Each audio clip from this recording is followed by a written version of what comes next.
আর জানেন যে ভাইজিকে যখন আমার সঙ্গে ডেকেছেন মানে আপনারা জানেন যে ভাইজি কাকাকে অপমান করবেন, আপনারা সেটা মজা উঠবেন। সেটা ভিডিওতেও দেখেন যে সব সময় অপমান করে, ও সুযোগ খুঁজে খালি কাকাকে অপমান করার।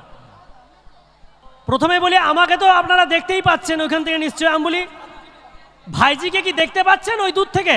কাকু তুমি এইটা কি কথা বললে গো?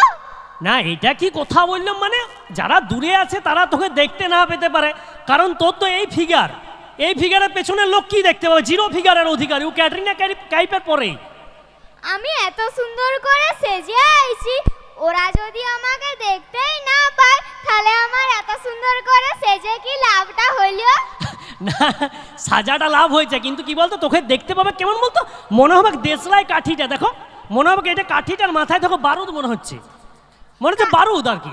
কাকু আমাদের সবাইকার ঘরে চালুনি বলে একটা জিনিস থাকে, সেটা কি তুমি জানো? হ্যাঁ চালুনি তো প্রত্যেকের ঘরে আছে, সেটা বাঁকুড়া বল, বীরভূম বলে, সাঁইথিয়ার মানুষ প্রত্যেকের ঘরে আছে। সে অনেক ফুটা ফুটা ছেঁদা থাকে, আমাদের বাঁকুড়ার ভাষায় ছেঁদা, সে জিনিস চালে ওটা চালুনি বলে, প্রত্যেকের ঘরে আছে।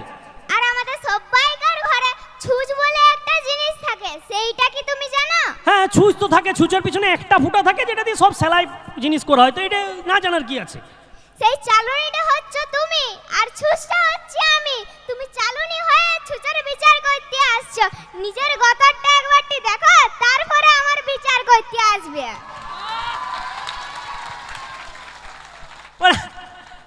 আমার শরীরকে নিয়ে অপমান করা তোর আমি কোনোদিন যাই না, কিন্তু আমার যে শরীর, আমার জিরো ফিগার কি বল মাইনাস ফিগার, তুই এগুলো জানলি কি করে? আমি জানলাম মানে? তোমাকে তো ডাক্তারই বলে দিয়েছিল। ডাক্তারে বলে দিয়েছে মানে? আমি তো জানি না। তুমি জানো না? না। ই বাবা শোনো শোনো, তোমাদেরকেও বলছি। এই কাকু যখন হয়েছিল তখন কাকুর বাবা মানে দাদু কাকুকে হাসপাতালে দেখতে গেছিল। তখন কাকুর বাবা মানে দাদু ডাক্তারকে বলছিল যে ডাক্তার বাবু আমার কি হয়েছে, ছেলে হয়েছে না মেয়ে হয়েছে? তখন ডাক্তার বাবু কেরম করে বলেছে সেটা তোমরা শুধু দেখো। এরম করে তাকাচ্ছে আর বলছে কিছু তো একটা হয়েছে, কিন্তু কোথায় হলেও খুঁজে পাচ্ছি না। মানে আমাকে আর থামা প্লিজ, বলিস না এগুলো, বলিস না, আমার লজ্জা লাগবে কি ওদের সামনে। না না আমাকে তো এবারে বলতে হবে কি? আরো হ্যাঁ, আরো কিছুক্ষণ পরে ডাক্তার বাবু ডাকছে নার্স নার্স। তখন নার্স এমনি করে আইছে, কি হলো ডাক্তার বাবু? তখন ডাক্তার বাবু বলছে বাচ্চাটাকে ওই ধূপদানির মধ্যে কে খুঁজতে বলেছে। মানে আমি এত রোগ আমাকে ধূপদানির ভিতরে ঢুকে যাচ্ছি? হ্যাঁ তুই কি আমাকে এখানে অপমান করবি না আর কিছু বলবি সেটাকে বলতে কিনা? হ্যাঁ বলবো তো, এত সুন্দর জায়গায় আইছি, এত সুন্দর সুন্দর কাকিমা জেঠিমা গুলো আমার সামনে বসে আছে, না বললে আর থাকা যায়? কিন্তু কাকু তার আগে আমি তোমাকে একটা কথা বলতে চাই। কি কথা? বলছি তুমি এখানে এসে সবাইকে ধন্যবাদ জানালে, কিন্তু আমাকে কেন জানালে না? এই যে পথপ্রদর্শকের যারা প্রত্যেকটা সদস্য আছে, প্রত্যেকটা মানুষ যারা আছে, তারা আমাদেরকে নিমন্ত্রণ করেছে, আমাকে এখানে ইনভাইট করেছে, তাই ওদেরকে আমি ধন্যবাদ তো জানাবোই। তুই কি আমাকে এখানে ডেকেছিস যে তোকে ধন্যবাদ জানাবো? না সেইটা নয়। তাহলে? কিন্তু কাকু একটা কথা কি তুমি জানো? কি? এখন কিন্তু তোমার থেকে লোকে আমাকে বেশি ভালোবাসে। ভিডিওর কমেন্টগুলো একবারটি দেখিছো? ধনু কি কিউট, ধনু কি সুইট, ধনু কি ট্যালেন্টেড, ধনু হ্যান, ধনু ঢ্যাক, ধনু ট্যান, ধনু ফল্লা, শুধু ধনু ধনু আর ধনু। তোমার নাম কেউ লিখেছে? না সে লেখে না, কিন্তু একটা জিনিস তো তোকে মানতে হবে, এই যে ভিডিও করছু, এই যে তুই শো করতে আইছু, তোর কোচ কে, তোকে শিখায় কে? আমি শিখাই। তোর শিক্ষাগুরু কে? আমি। তাহলে আজকে আমি শিখেছি বলেই তো তুই এই জায়গাটাতে আইছু। হ্যাঁ সেইটা তো আমি মানি যে তুমি আমার শিক্ষাগুরু, তুমি আমার কোচ বঠো। তোমার জন্য আমি এত ভালো ভালো ভিডিও করতে পারি, তোমার জন্য আমি এই শো করতে আইছি, সেইটা তো আমি মানি কাকু, আর সারা জীবনই মানবো। এই যে কথাটা বললি আমার মনটা ভরে গেল। মানে তুই অপমান করলি, তার মানে মিজরির ছুরি অপমান করে আমাকে ম্যানেজ দিয়ে দিলি, সেটা আমার খুব ভালো লাগলো। এত সম্মান দিলি এত লোকের সামনে, সেই জন্য আমি তোকে thank you, thank you, thank you so much. কিন্তু কাকু আবার কিন্তু কি? একটা কথা তুমি মানো আর নাই মানো, মানতে কিন্তু হবে কি? কি কথা? গৌতম গম্ভীর ক্রিকেট দলের কোচ পারে, তা বলে কি বিরাট কোহলি, রোহিত শর্মা ভালো খেলতে পারবে নাই? মানে আমি কোচ গৌতম গম্ভীর ও বিরাট কোহলি আমার থেকে ভালো খেলে, ও এটা বলতে চাইছি তাই তো? হ্যাঁ।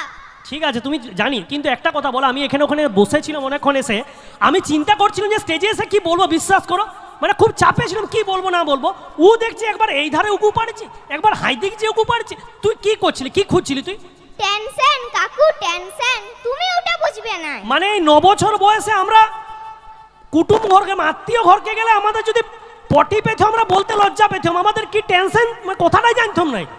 ওর এখন এই ফুটকিয়া বয়স, তোর 9 বছর না 10 বছর বয়স, তোর কিসের টেনশন? আরে এইখানে আসার আগে তোমার মা তো আমাকে একটা দায়িত্ব দিয়ে পাঠিয়েছিল, ওই লেগেই তো আমি এমনি এমনি এমনি করে খুঁজছিলাম। তা আমার মা তোকে কি দায়িত্ব দিয়ে পাঠিয়েছে, তুই এমনি এমনি করে তুই কি খুঁজছিলি? তোমার মায়ের লেগে বৌমা খুঁজছিলাম। তোর মা মানে জীবনে ওর কিচ্ছু নাই।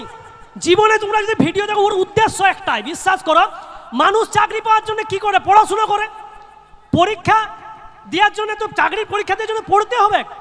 আমি পরীক্ষা সেদিনে পড়ছিলাম, জেনারেল নলেজ পড়ছি, আমি ধরুন চাকরি বাড়ি হচ্ছে না, কি করা যাবে বল, একটু কি করব, কি পড়বো বল। আমাকে বলছে কাকু তুমি বিয়া করে নাও। আমি বলি চাকরির জন্য বল, তুই যে পড়াশোনা করে বিয়া করলে এটা কোনো মানে হয়? হ্যাঁ, তোমার বউ ভাগ্যে চাকরি আছে, তোমার বিয়ে করলেই চাকরি হয়ে যাবে, কই লেগেই তো তোমাকে বলেছিলাম। তা বউ ভাগ্যে চাকরি আছে মেনে নিলাম, বিশ্বাস করো আমার 3 দিন পেট পরিষ্কার হয় নাই। আমি বলি কোন ডাক্তার দেখাবো, বলছে বিয়া করলে। এইটার সঙ্গে কি সঙ্গটা আছে তুই বল? তা সং নাই, কি সঙ্গ শোনা? তুমি একবার বিয়াটা করেই দেখো, তারপরে তোমার বউ যখন এমনি করে বড় বড় চোখ করে বলবে, এই তন্ময় তুমি ওইখানে কি করছো, এইখানে এসে, তখন দেখবে তোমার ভয় এমনিতেই হয়ে গেছে। মানে অপমানের শেষ সীমা। তুই আমাকে অপমান করি, আমাকে এমনি কি সহ্য করে যেতে হবে নাকি? হ্যাঁ। যদি একটা কথা বলছি, যদি আমাদের কেমন অনুষ্ঠান কেমন লাগছে, কেমন? শোনো শোনো, তোমাদের যদি খারাপ লাগে তাহলে তোমরা অবশ্যই কিন্তু হাততালি দিবে, আর যদি কোনো মন্দে আমাদের অনুষ্ঠান তোমাদের ভালো লাগে যায় তাহলে কিন্তু অবশ্যই জুতা ছুড়বে। এটা কি হলো? মানুষ ভালো করে বলে যে ভালো হচ্ছে, একটু হাততালি দিবেন, এনার্জি পাবো। উল্টোটা কেন, ভালো লাগলে জুতা ছুড়বে, খারাপ লাগলে হাততালি দিবে, এটা মানে হয় কোনো? হ্যাঁ, মানে তো আছে। এ শোনো শোনো কাকিমা জেঠিরা, তোমরা এখানে যারা আছো তারা কিন্তু একটা করে জুতা ছুড়ো না, জোড়া জোড়া ছুড়বে, যাতে আমার মাকে আর 1 বছর জুতা কিনতে না হয় লাই। আর এখানে যারা কাকুরা আছো তারাও ছুড়বে, যাতে আমার বাবাকেও না কিনতে হয়। তারা সবাইকে ছুটতে বলে তো আমাদের গায়ের কাউকে কিনতে হবে না সারা বছর? আর কি আছে, বাকি আছে? আরো ভালো হবে। আরো ভালো হবে। কথা স্ক্রিপ্টের বাইরেও ইমপ্রুভ, আরো ভালো হবে, অদ্ভুত। কিন্তু আমার একটা ভালো লাগে, আমি বাঁকুড়ার ভাষা নিয়ে প্রথম ভিডিও করেছিলাম, যেটা আমার মিলিয়নের উপর যায়, ভিউ হয়েছিল। তো ও বাঁকুড়ার ভাষা এত ভালো বলতে পারে, তারপরেও এইটার জন্য আমি একটা ভালো বলি যে এই জিনিসটা তুই ভালো কাজ করছো একটা, কারণ নিজের আঞ্চলিকতাটাকে তুলে ধরাটা আমার মনে হয় সেটা গর্বের, লজ্জার কিছু নয়। হ্যাঁ, সেইটা তো করতেই হবে। গাছের গোড়াকে বাদ দিয়ে কোনোদিন গাছ বাঁচতে পারে কাকু, তুমিই বলো। না না, এটা একদম একদম ঠিক কথা বলেছো, ঠিক ঠিক। তেমনি আমরা ছোট থেকে যেরকম কথা বলে আসছি, আমি লারবো একাকি, আমি যাইতে পারবো না, আমি খাইতে লারবো, বড় হয়ে সেই রকম করে কথা বলতে কি লজ্জা পেলে হবে বলো কাকু? না, ঠিক ঠিক, একদম ঠিক কথা বলেছো, কারণ এটা সত্যি। কারণ আমরা অনেকে আমাদের আঞ্চলিকতা, সব জায়গায় একটা আঞ্চলিক লোকাল ল্যাঙ্গুয়েজ থাকে। সেই জায়গায় কি হয়, কিছু কিছু আমাদের এখানকার জানি না, কিন্তু আমি নিজে লক্ষ্য করেছি আমার এলাকাতে কিছু ছেলে মাধ্যমিক কি উচ্চ মাধ্যমিকের পরে হয়তো ব্যাঙ্গালোরে নার্সিং পড়তে গেল, কি ধরুন কলকাতায় বিবিএ করতে গেল, 3 মাস পর এসে তার পুরো ভেক চেঞ্জ, এসে বলে কিরে কেমন আছিস, মানে সে কেমন আছু রে, এ ভালো আছো, একটা বিড়ি দে, মানে এরকম ছিল। এসে বলছে ভাই কেমন আছিস, ভালো তো। কিছু কিছু মেয়ে ছেলে তো এসে মানে তার চিনতে লাগবো, মা কি কেঁদো, রাস্তা যাওয়া যাচ্ছে না, তখন তো ওদের মাপতে নাই পাইটা ডাগর হয়ে যায়, মানে মাপতে নাই পাইটা ডাগর হয়ে যায় বলছে বলে তখন। না সেইটা ঠিক, কিন্তু সেই জন্য আমরা সবসময় নিজের আঞ্চলিকতাটা, নিজের জিনিসটাকে সবসময় বুক ঠুকে গর্ব করে বলা দরকার, তাই তো? হ্যাঁ, আর ওই লেগেই তো আমরা বাঁকুড়ার লোক বটি। আমরা বাপের জন্মে কুমড়োর তরকারি খাইনি, আমরা খাই ডিংলিয়ার ঝাল। আমরা খাই ডিংলিয়ার ঝাল। আমাদের ঘরে কোনোদিন বাল্ব ফিউজ হয় নাই, কোনোদিন ফিউজ হয় নাই।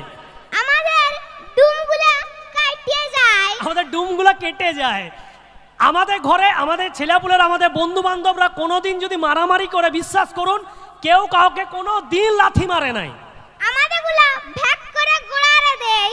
আমাদেরগুলো ভ্যাক করে গোড়ারে দেয়। আমাদের কাকিমারা, আমাদের পাড়ার যে তুই যে অভিনয়টা করুস কাকিমাদের কুচুটে কাকিমার, তারা কিন্তু কোনো দিন ঝগড়া করে নাই। আমাদের কাকিমাগুলা তোমারে গন্ডল করে। তোমারে গন্ডল করে বলছে তা আর আমরা যখন ভিডিও করতে বেরাই, বিশ্বাস করতে পারবেন না, এটা একটা মানে আমাদের স্ক্রিপ্টের বাইরের কথাই বলছি, মানে ওর এত অবজারভেশন পাওয়ার, মানে এটা ভগবান প্রদত্ত সত্যি। মানে আপনি হয়তো বসে আছেন, আপনি অনেক কথা বলছেন যে ধনু কেমন আছো, ভালো আছো, ও কিন্তু একটি কথা বলেন চুপচাপ থাকবে। ও পরে কিন্তু আমাকে দেখাবে যে ওর অঙ্গভঙ্গিটা পুরো নকল করে দেয়। এবারে আমরা যখন ভিডিও করতে যাই কিছু কিছু পাড়ায় দেখি, সব পাড়াতে দেবেন কিছু কাকিমা থাকে জানেন তো, মানে সিসিটিভি বলে ওদেরকে বেসিক্যালি। তো কেমন হয় তারা, মানে কারোর ঘরে যখন সম্বন্ধ আসে নয়, মানে কেউ খবর পাক না পাক ওরা পেয়ে যায়। মানে ধরুন আপনাদের ঘরের সামনে একটা 4 চাকা গাড়ি এসছে, ও এসে খবর নেবে, খেকো তোমাদের ঘরকে কেউ আইছে লাই, ও আগে এসে খবর নিয়ে নেবে, কিন্তু কেউ জানে ও খবর পেয়ে গেছে। তারপরে সেই জন্য ভয়ে ভয়ে থাকে সম্বন্ধ এলে ঘরের সব লোকজনে কি বলে, ছোট ছেলেকে আগে বলে যে বাস স্ট্যান্ডে দাঁড়িয়ে থাকবি, যখন সম্বন্ধে কুটুম আসবে ওকে সঙ্গে নিয়ে আসবি না, কেউ ঠিক ভাঙিয়ে দিবে। আবার ভয়ে থাকে যে রাখে জিজ্ঞাসা করবে কে আসবে, বলবে ওটা মামার দুঃসম্পর্কের আত্মীয়, খুব চাপে থাকে। এবার সেই কাকিমাগুলো মাঝে মধ্যে আমরা যখন ভিডিও করতে যাই, আমাদের বাড়ির পাশেই মানে আমাদের ঘরের একটু কাছেই একটা ফাঁকা মাঠে আমরা ভিডিও করি, বেশিরভাগ ভিডিও দেখবেন। তো ওইখানে বিকালবেলায় গোল টেবিল বসে কিছু কাকিমাদের জমায়েত হয়, কিছু পাড়ার কাকিমা, ওরা আবার কেমন করে কথা বলে একবার দেখুন, মানে এক কলি একটু দেখি দাও তো কেমন করে কথা বলে। এরা জুরমা ওদের নতুন বৌমাটাকে দেখিছো, বাবালু ঢং দেখলে মরে যায়, সব বউগুলি হয়েছে সমান, কোন বউকে বলবো ভালো, ভাত দিয়ে বউ হাঁক দিয়ে গেল। মানে সত্যি মানে, আর আজকে এখানে এসছি যেদিন আমাদের প্রোগ্রাম প্রীতম ফোন করে, সেই দিন মানে ওর হচ্ছে জন্ডিস প্লাস টাইফয়েড। সেই দিন আমি প্রীতমকে বললাম কী করে যাবো আমি জানি না, বলছে না না তোমাদের ঠিক হয়ে যাবে, তুমি চিন্তা করো না। আজকেও যে আইছি মানে ওর গাড়িতে উঠলে একটু ভমিটিংয়ের ব্যাপার আছে, আজকেও 2-4 বার হয়ে গেছে অলরেডি, কিন্তু তারপরেও হচ্ছে এনার্জি মানে ধরে রাখার মতো, সেটা কেউ বুঝতে পারবো না যে এতটা 4 ঘন্টা জার্নি করে আইছে বা এত শরীরের ওর ধকল গেছে এরকম ব্যাপার। কিন্তু তাহলে যে এত ভালো, এত যে ট্যালেন্টেড, ওর জন্য একটা হাততালি আপনাদের কাছে চাইবো অবশ্যই।